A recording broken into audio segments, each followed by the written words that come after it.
I had been married for 18 years and I still didn't know my wife. I think it was my fault for not trying harder.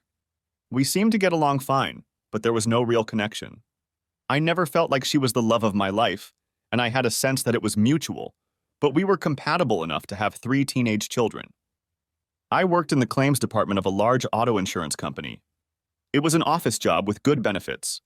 I was due to be eligible for retirement in 3 years. We owned our own home, but the mortgage was more than the current appraised value. Noreen was a good spouse in all the usual ways. Since she had 3 children, she was a housewife. The house was always clean, the clothes washed and ironed, and the food cooked perfectly. All the housework must have been good exercise because she still had the same fine figure she had when we met in high school. Neither of us had any interest in college. We were married a year after I started working for National Consolidated Insurance Company. Noreen wanted to get away from his parents and be on his own. I wanted regular sex. Since we were comfortable with each other, it seemed like a good match. Unfortunately, there was no crazy, passionate fairy tale romance. The sex had always been good. So far, I didn't feel there were any problems between us, especially in that area. I guess I was wrong. It started at one of those awful corporate parties. I didn't dance, but Noreen did. I had no problem allowing her complete freedom as long as she didn't get in my way.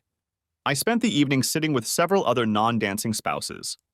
The single guys kept the wives and unmarried girls bored on the dance floor most of the night. The only problem was that she danced with Dirk Franklin more times than I thought she should. He was a good dancer, but also a player with a big mouth. Several times during the night I lost sight of Noreen for a few moments, but she always reappeared. That night wasn't really fun for me, but it was a sacrifice I made so my wife could kick up her heels a little. The most enjoyable part was the sex when we got home. A little drinking made a big difference in her behavior in the bedroom. It made the time spent at the gathering more bearable. That night was especially good. Off to work Monday morning to wash it all off. Everything was fine for the first few hours, but then I started to notice a few guys looking in my direction and some giggling. I paid a little more attention to them and found Dirk chatting freely about his recent conquest. Twice he looked in my direction and smiled, or should I say smirked. Dirk and I aren't that close. I don't like the guy and I didn't appreciate what he was doing. Just before lunch, I managed to corner one of my most trusted coworkers in the copy room. "Barry, what the hell is going on with Dirk? If that son of a bitch smirks at me one more time, I'm going to nail him." "I'm not sure if it's true or not, John, but he's bragging to everyone that he slept with Noreen on Saturday night." "That's nonsense. There's no way Noreen would let him near her." "That's what I thought, but he has a pair of panties that he claims belong to her. He shows them to all the guys and even lets them smell them. How could he get her panties? It doesn't make sense. John, he claims she gave them to him after he did it in one of the hotel conference rooms." "Did you see them?" "Yes. They were silk. Gray or silver in color." "Thanks, Barry. Don't say anything to anyone. I owe you one." If Barry had said the panties were red or black, I would have just laughed at that, but I was there when Noreen got dressed for the party. She wore her favorite silver silk lingerie set. The bra and panties I gave her for Valentine's Day this year. About 20 minutes later, I spotted Dirk heading toward the men's room. He'd had a lot of coffee this morning. I followed right behind him. I didn't like the playground talk. There was no way I was going to confront Dirk, ask him, or beg him to stop spreading lies about my wife. For one reason, I wasn't sure it was a lie anymore. If I confronted him, it would probably make him wary. And I didn't want that. The easiest way to solve this problem would have been to smash his head into the tiled wall in front of the urinal. Since I was a gentleman, I waited until he was done, and then smashed my fist into his nose as soon as he turned around. Something crunched, and I stained my shirt with blood. That made me angry, so I punched him again as he bent over, holding his nose. Dirk was a big guy, but he didn't offer any resistance or try to defend himself or fight back. I found a pair of silk panties in his pocket and kicked him twice hard in the crotch area. As I left the toilet, I noticed that he was vomiting. I left for an early lunch, and when I returned, I learned that my employment with National Consolidated Insurance had been terminated. Dirk had been taken to the hospital. It took them less than 20 minutes to finalize the paperwork, and I was past it. Today was grocery day. I was sitting at the kitchen table when Noreen pulled into the garage. I looked up when she walked into the kitchen with several bags of groceries. Hey, sweetie. What are you doing home in the middle of the day? Are you sick or something? I didn't answer as she set the plastic bags on the countertop. Do you want to help me get the rest of my stuff in? I still didn't say anything, and she left for the garage. She came back with 6 more bags but didn't say anything, setting them on the edge of the table.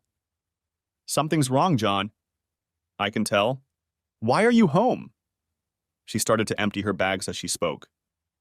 I was fired. That doesn't make sense. Why did they fire you? I was sitting there trying to figure out how to start a conversation. I'm not good at this. In the end, I just threw her panties across the table. Oh, God, no! Noreen sat up as soon as she saw them and pressed both hands to her head. No! No! No! No! This can't be happening. I saw my wife start to cry. Not whimpering or howling, but something in between. They're covered in dried semen. Can you explain that to me? After my question, the intensity of the crying seemed to increase. She put her head down on the table, and all I could hear was her quietly muttering over and over again, No! No! No! No! I waited patiently for almost a minute. My wife made an attempt to wipe the tears from her face, then looked at me. I'm sorry, John. I'm really sorry. It was a mistake. I had too much to drink and I made a mistake. Bullshit. You weren't that drunk. You knew exactly what you were doing, didn't you? No, John. You have to believe me. It was a mistake, a bad mistake. There's nothing between me and Dirk. Honestly, I'm really, really sorry. If it was a mistake, why didn't you tell me about it when it happened? I didn't want you to find out. I didn't want to hurt you. If you didn't want me to find out, why did you have to do it with the biggest talker in the whole company? He promised not to say anything to anyone. God, you're so stupid. This morning he was letting every guy in the building smell your panties. Why were you stupid enough to let him take them? I didn't let him take them. I gave them to him to throw away. I used them to wipe myself and I couldn't put them back on. What were you wiping yourself with, Noreen? Why did you use a pair of $30 panties to wipe yourself? John, I'm so sorry. This shouldn't have happened. You mean that I was never supposed to find out about it, or that you were never supposed to do it? Both? God damn it. I messed up, John. What do you want me to say? What were you wiping, Noreen? You never answered me. He didn't have a condom. He come inside me. I had to wipe myself, and panties were the only thing I had on hand. That's just great. How am I supposed to react to that? Do you really expect me to say I forgive you? No. How about a reason? Can you give me a reason why you did it, and don't give me any bullshit about you being drunk? I don't believe that for a minute. No. I wasn't that drunk. Dirk and I had a good time all evening. He's a good dancer and a lot of fun. He knows just the right thing to say to a girl, something that makes you feel good. So you two just wandered into one of the empty conference rooms and made mad, passionate love? No. It wasn't like that. How'd it go? Don't make me do this, John. Don't make me talk about it. Did you give him a blowjob? Hell no. No, I didn't have time to realize anything. It was over quickly, just like that. It took me longer to clean myself up. That's what you got me for, isn't it? What do you mean? You know exactly what I mean. What was the first thing you did when we got home? Tell me, Noreen. What did you make me do when we got to the bedroom? No, John. This has nothing to do with what Dirk and I did. Honestly. No sooner had we gotten into bed than you had already climbed on top of me to do the 69. You just come by letting Dirk come inside you, and then you started rubbing your dirty, hairy nipple against my face. Was that the arousal you were looking for and didn't get from Dirk? John. No. It wasn't like that. Bollocks. You had a screaming orgasm while I licked someone else's seed off your bed. That must have really turned you on. It's bad enough you shagged him, but you came home and wiped my face. You didn't shower. You didn't even shower. I'm sick to my stomach just thinking about it. Do you really think I can forgive you for that? That's not the point, John. I was horny as hell. Dirk didn't give me the slightest pleasure. You always do. All I could think about was getting home to get you into bed. I wanted you, John. I needed you. I'm sorry, but I don't think so. John, you're making too much of this. It's nothing. It doesn't mean anything. We can get over it. Noreen, do you really think it's nothing? I've lost my job. I've lost my pension. I lost my wife and kids. It probably meant nothing to you, but to me it was everything. My wife just sat there looking at me while I got up from my chair. I need to get out of here. The police will probably be here soon. I don't want to talk to them right now. Why did the police come? What else is going on, John? I'm afraid I offended your lover a bit when I restored your panties for you. That's why I was fired. I'm sure the police already have a statement from Dirk. Hell, I could spend a couple of months in jail if you just bang me for a minute. Thanks a lot, honey. Where are you going? What should I do? I don't know where I'll be. I loaded all my stuff into the car while you went shopping. I'll call you later. She looked like she was about to turn the waterworks back on. I turned around before heading out the door.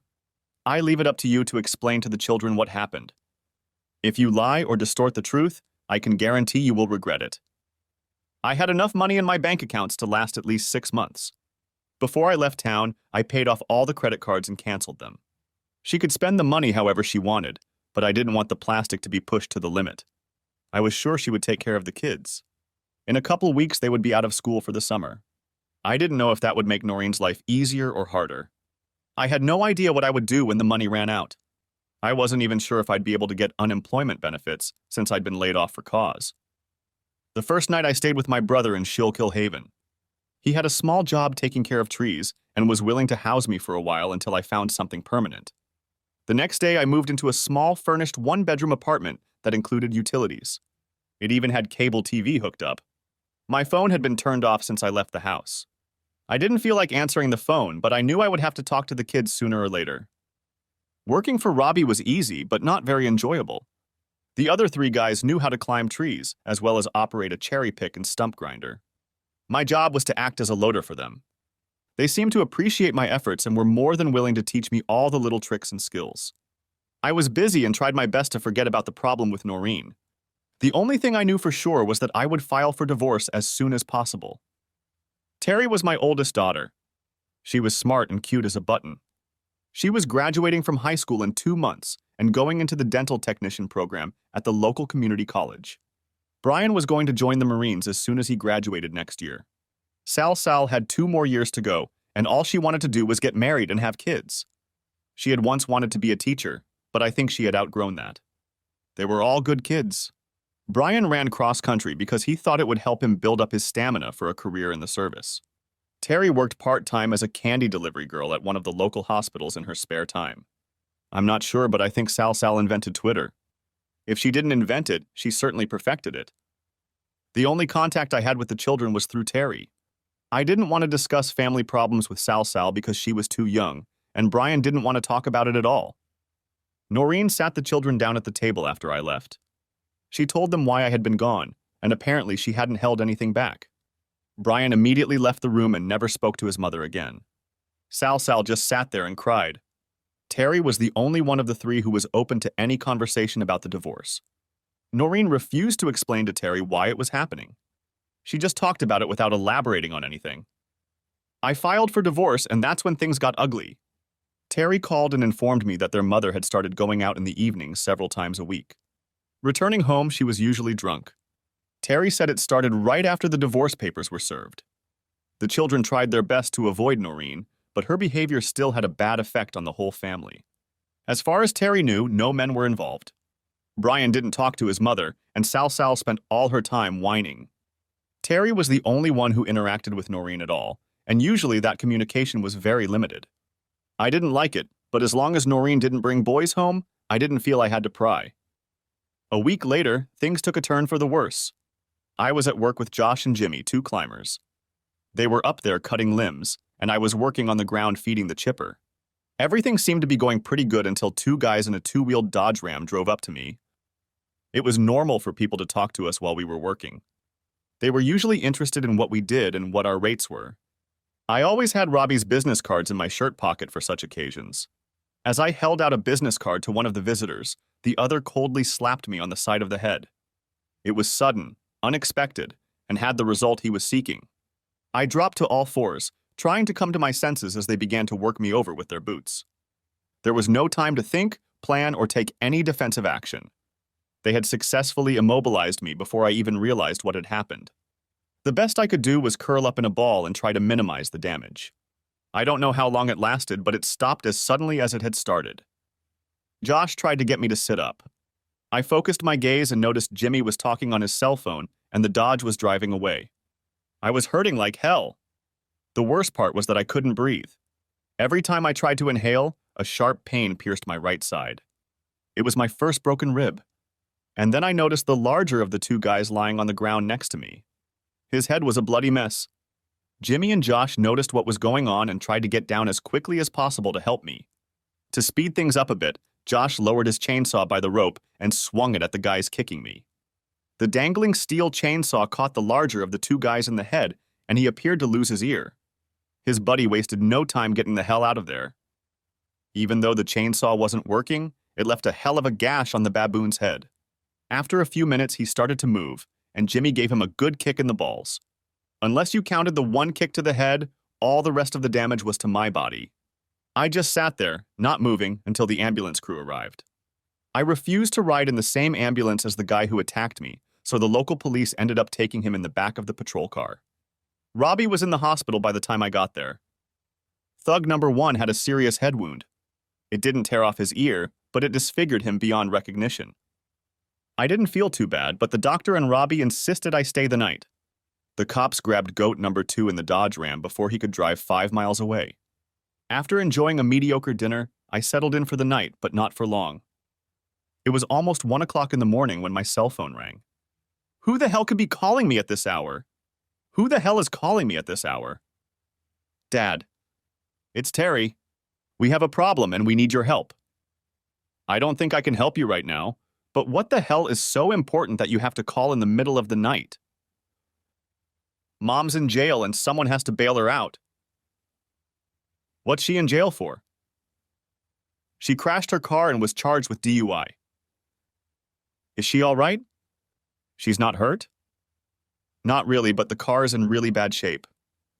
It flipped over about 6 parked cars before hitting a fire hydrant. Was she alone? Yes. I don't know anything else. They won't release her until some kind of bail or bail money is posted. I didn't know what else to do, so I called you. Terry? We've got a little problem.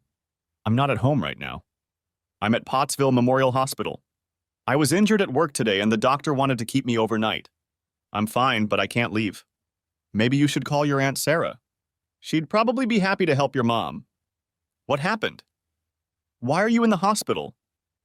I have 2 broken ribs. I'm wrapped up like a mummy and I don't know if I'll even be able to drive. I'll be fine, so don't worry about me. I just need a few days rest. I didn't see the need to tell her how the accident had happened. She had enough problems of her own. Is there anything I can do for you?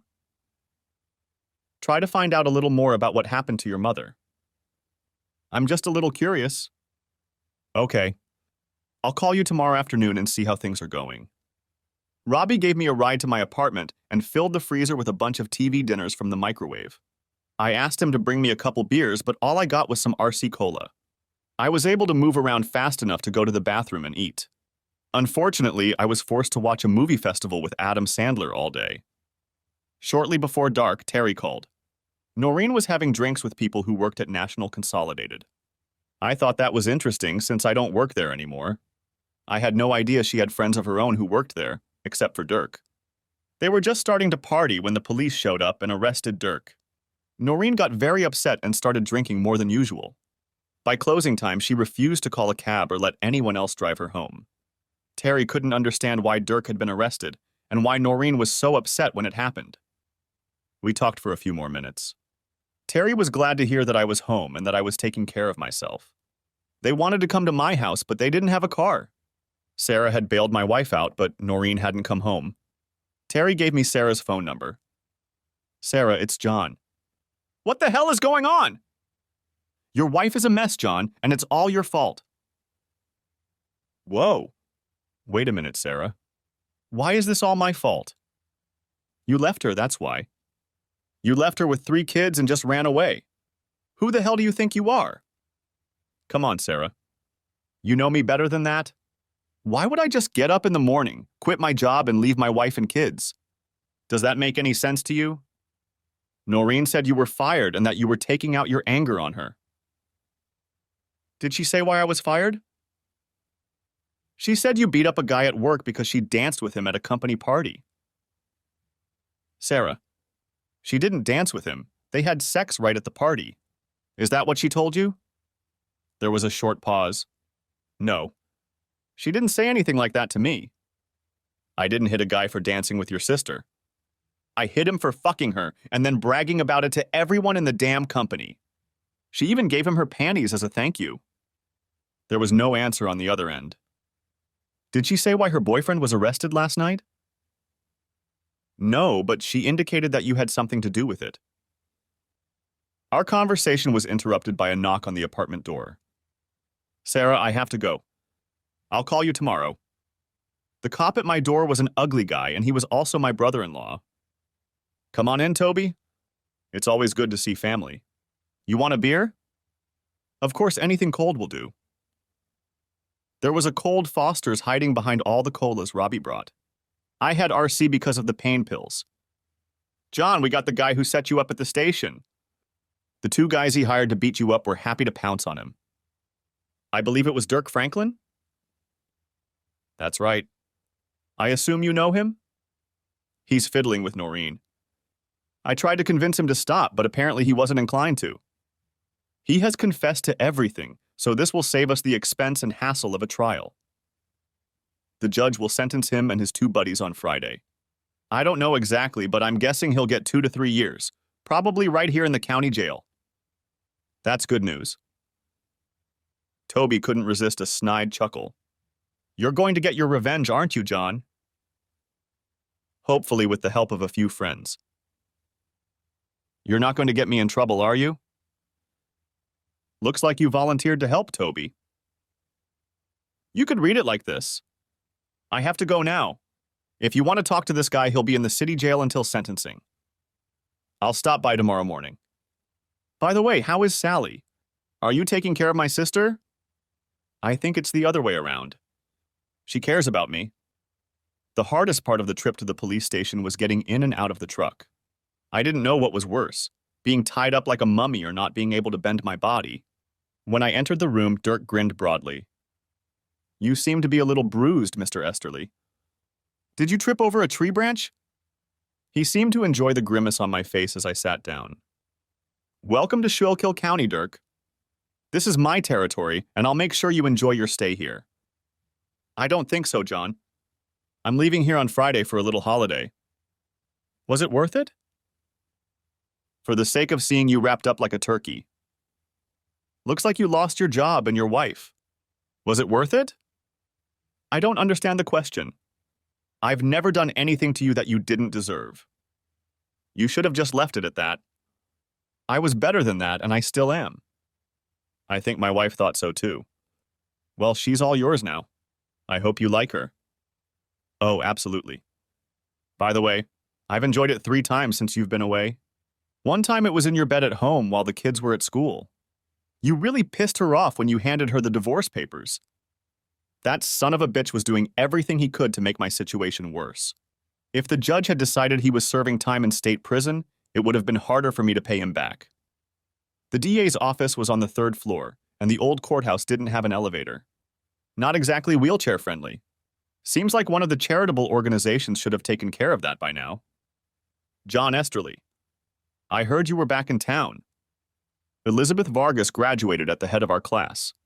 She went to Pennsylvania State University on a full scholarship and earned her law degree. She married the captain of the soccer team, who was the only guy in our class to go to the U.S. Air Force Academy. It was a perfect couple, except that Captain Philip Vargas died in a car accident before they had been married 10 years. The next 5 minutes passed in chatter about the good old days. I felt awkward talking to her. She belonged to the elite crowd, and I was one of the supporting players. I smiled and tried to be polite. I was looking for a graceful way out. It was nice chatting with you, Elizabeth. I'm recently back in town and heard you were working here and just wanted to say hello. With a sheepish smile, I got up to leave. Sit down, John. The polite chatter ended. You're here about Dirk Franklin, aren't you? Yeah, but when I saw you here, I decided it wasn't a good idea. I felt like a beached whale trying to get back into the water. I've been assigned this case, John, so I'm a little up to speed on what's going on. It's plain and simple. He's going to jail. What did you want to talk about? I think that's what it was. I just wanted to make sure he got what he deserved. Elizabeth Vargas leaned back in her chair and smiled at me. It was kind of funny because that's what big, burly men usually do. You're starting to annoy me, John. I don't like it. I began rubbing my fingers together nervously and looking down at the floor. This was a problem I didn't feel comfortable discussing with a woman, especially one like Elizabeth. She wasn't going to back down. Dirk Franklin hurt me deeply.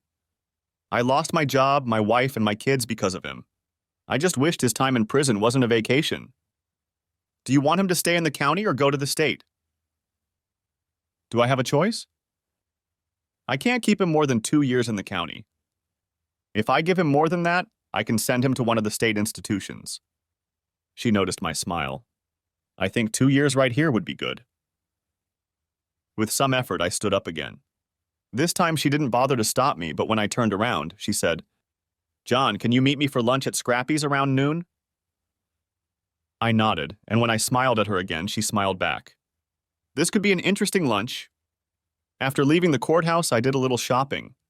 I bought a nice shirt and a new pair of pants. Before that, I had only carried work clothes with me. I also bought a case of beer. I decided that if I had to choose between pills and beer, beer would win. I wasn't sure if the lunch would be business or pleasure. It was the latter. Elizabeth returned home after Philip's murder. Apparently, she was receiving some kind of government compensation, but still had to work. She had a 16-year-old son, Philip Jr., whom she called Two. After he was born, they decided they didn't want to call him either Junior or Philip and settled on the name Two. It was hard to elicit a lot of personal information from her without seeming intrusive, so I just let her tell me what she wanted me to know. I didn't say anything at all about my situation because I was afraid of appearing weak. My self-esteem was somewhat low at the time, so I felt a strong need for protection. Before Elizabeth left for work, she told me not to worry about the impending sentencing. The smile on my face quickly disappeared when I got home. My 3 children were sitting on the porch with their suitcases and bags. What the hell are you doing here? No one wanted to answer me. How did you know where I live? Brian decided to melt the ice. Uncle Robbie gave us the address. I don't see a car. How did you get here? Aunt Sarah brought us, but she couldn't stay. Brian stood up as I approached the porch. Get the case of beer out of the car, will you? It hurts me to lift it. Terry helped me into the house. It wasn't necessary, but I understood why it seemed like I needed help. Brian put the beer in the kitchen, and Sal brought everyone a cold RC. I didn't know how long they had been there before I returned. And just why did Aunt Sarah bring you here? She said it was the best thing to do under the circumstances. Brian was still talking. He was answering my questions, but I still didn't learn anything. I took a big sip of soda and wished I'd bought a cold beer instead of a warm one. What circumstances? Brian didn't want to answer. The 3 of them sat there looking at each other. Finally, Terry spoke up. A couple days ago, Sal came home early from school and saw Mom having sex with some guy in your bedroom. Great. Just magnificent. Did she know who this guy was? Sal sat right there. I could have asked her directly, but somehow that didn't feel right. She didn't know his name, but she said it was a guy you worked with. I looked at my youngest daughter. What did you do, hon? I watched for a couple minutes. I've seen people having sex online before. but it's different when your mother is with a man you don't know. It was disgusting. I left and went back to school. Did your mom know you were there? I don't think so. She had her eyes closed most of the time. In anger, I threw the empty soda can across the room. It bounced like a child's toy. Have you kids had lunch? No. Terry, how about you order us a couple pizzas? While the kids were putting their stuff away, I called a lawyer and asked him to redo the divorce papers so I could get full custody. The chances were slim, but I decided to go for it. After that, I called Sarah. She no longer communicated with her sister or supported her in any way. When the kids came to her for help, she insisted that they come to me and even volunteered to drive them. It was nice to have an ally of sorts. Sarah had already told Noreen where the children were and why. The pizza turned out to be an early dinner. We talked about other things for a bit, and then they all left me alone, heading to bed. I found another cold Foster's in the depths of the refrigerator. The new ones were cool, but cold ones are better. I took a pain pill along with the beer, hoping it would knock me out. It worked. Friday came and the sentences were announced. Dirk only got a year, but he'll have to serve it in the county jail. He'll probably be out in 6 months. Normally that would be fine, but not in Dirk's case. 2 of his goons got 6 months each, minus time served. Sometimes I don't understand the justice system, but overall I was happy with the outcome. It was a busy Saturday. The whole day was spent getting the children settled in. Although they brought a lot of stuff with them, they each realized as the day went on that they had forgotten something. An afternoon trip to Walmart hit my wallet hard, but it was necessary. By the end of the day, things had normalized as much as possible. No one seemed to miss Noreen. After we got home, I realized that the pain pills were running low, and I started increasing the amount of beer I consumed. I wasn't going to drive or operate heavy equipment. The next morning, I was trying to kick the cobwebs out of my head when I heard Toby talking to the kids. I pulled on my jeans but took 2 aspirin instead of a pain pill. Eventually, I had to wean myself off of it. My arrival in the kitchen was met with a fair amount of abuse. The family had little sympathy for my suffering. They all agreed that I drank beer because I wanted to, not because I had to. Of course, they were right. Terry poured me a hot cup of coffee as I sat down at the table, and then all 3 kids left as if they knew Toby and I needed to talk. We have a bit of a problem, John. I was just getting used to the fact that everything was settled, and Toby had already decided to hit me with something new.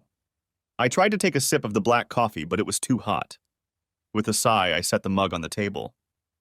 Okay, Toby. Ask me a question. What is the new dilemma? Saturday morning, guards found Dirk Franklin in the prison laundry room. Someone had beat the crap out of him. In addition to a smashed face, he had several broken ribs and other internal injuries we couldn't diagnose. That doesn't happen to us very often. Wow. It didn't take him long to piss off his new friends. We don't think it was anyone new. Toby noticed my smile as I took another sip of my morning brew. It was still hot, but it was better. Looks like someone blabbed that Dirk set up his mercenary to get a reprieve from punishment. Even though his goons got a lesser sentence than he did, they weren't too happy about the news. We don't have any evidence that they did it, and frankly, we're not very interested in pursuing the case. I stood up and filled Toby's cup. He noticed I was still smiling. That's the good part, John. The coffee was perfect, but the smirk was gone from my face. They were supposed to take Dirk to a hospital in Allentown. There was a guard watching him, but last night Dirk disappeared somewhere. No one knows when or how. The staff didn't think he could get away on his own, but it looks like they were wrong. I never finished my coffee. I just got up and poured it down the sink. Toby sat in silence, and I stood staring out the kitchen window. I couldn't see anything out the window, just the brick wall of the neighboring house. It didn't matter what I was looking at. I never felt threatened by Dirk, but the thought of him being out there annoyed me. After a few moments, I heard my brother-in-law rise from his chair. John, I'll keep you posted on what's going on. If I find out anything, I'll let you know. I was still staring at the brick wall when I heard the back door close. Daddy, do you want me to make you some scrambled eggs? That would be great, Terry. Let me take a quick shower first. After lunch, I called Sarah.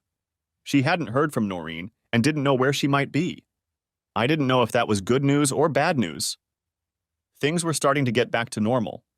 My injuries were healing nicely. I got a job with a small company in Tamaqua that was easy to get to. The kids had no trouble settling in. We spent more time with Elizabeth and her son. Dwight and Brian seemed to find common ground, and I think I saw Terry looking out for him a few times. Although I spent most of my time with Elizabeth at outdoor parties and with our families, we also started having a few special dinner dates and going to the movies occasionally. Every 2 weeks, I asked Toby to deliver a couple boxes of cigarettes to the guys who were beating me up. There was never any talk between us, but there was an understanding. Toby said they seemed to understand what the hell I was doing. If it worked out like I hoped, it would cost money. Cigarettes aren't cheap anymore. Sarah and I haven't heard from Noreen. Is she back with Dirk or somewhere else? And then one day, my two opponents were unceremoniously released from their confinement and promptly disappeared. 3 months later, I received notice that my divorce was final and that I was getting custody of Brian and Sal. Terry was no longer considered a minor. She was attending dental school and reading. Elizabeth and I started spending more time together. While all this was going on, I couldn't shake the thought that Dirk Franklin was lurking somewhere nearby. Was he still harboring some sort of grudge, or had he already retired? I could never be sure, and it bothered me constantly. I got a job with a small independent auto insurance company in Pottsville. 6 months later, Elizabeth and I were quietly married. The only condition of our marriage was that she keep her old name, Vargas. She had several reasons for doing so, and I could not blame her. Elizabeth learned that Noreen worked and lived at the Salvation Army in downtown Philadelphia. Although we never saw her again, she began sending greeting cards to the children. Then I started getting postcards. They came at strange times. Flag Day, Veterans Day, Arbor Day. They always said the same thing. Thinking of you, DF. Of course, I showed them to Elizabeth, but we never figured out what to do with them. They were coming from all sorts of places on the East Coast. At first, I threw them away, but as they became more and more numerous, I became more and more concerned. Dirk Franklin was like a cockroach I didn't know how to get rid of.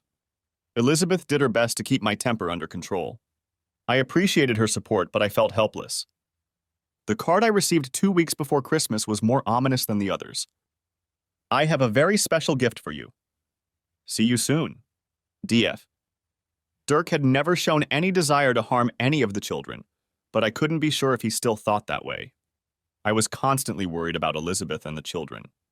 He was gone from my life, but he was still making me miserable. All I could do was wait and be ready for him to come. It was over 2 days before Christmas. It was a regular greeting card, and inside was a newspaper clipping from the Baltimore Sun. The body of a man identified as Dirk Franklin was found today in a burned-out automobile near the Glengarry Brickyard. Police were unable to determine the cause of death due to the condition of the body, etc., etc., etc. The card was not signed. It simply said, "Thank you for the cigarettes."